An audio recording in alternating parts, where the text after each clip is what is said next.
Let's look at the U.S., because the U.S. represents itself as what? The first modern democracy. But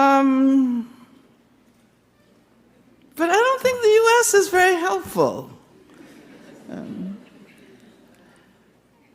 And if we think about the original conceptualizations, they were so exclusionary that one would have to acknowledge that the founding era of democracy in the U.S. was really a democracy of the minority, a democracy that involved white people, but actually not only, not simply, not white people as a whole, because as I pointed out, women were excluded.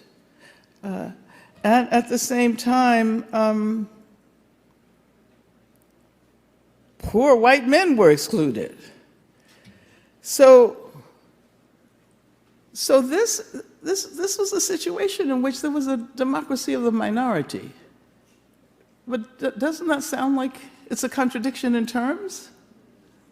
I mean, democracy is, how do you define democracy? How would you define it? Well, the simplest definitions refer to political rule of the majority, right? But if you look at a country like the US, from the outset it was a minority. It was a democracy of the minority. And I think we can acknowledge that virtually every step forward in US democracy has been accomplished by people who have struggled to challenge racism and economic exploitation and patriarchy and attacks against trans people. And of course, those struggles, and I'm not familiar enough with the situation in Brazil to understand whether there's similarity. But those struggles are often referred to as, what do they call them? Identity politics, right? Special interests. And if you want to imagine a democratic approach, it would be this global universalizing, that notion of the all.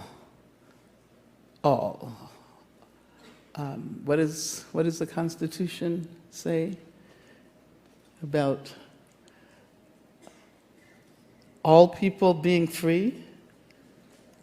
And there should be we should put parentheses in the founding document, except slaves or black people, except women, except poor people, except.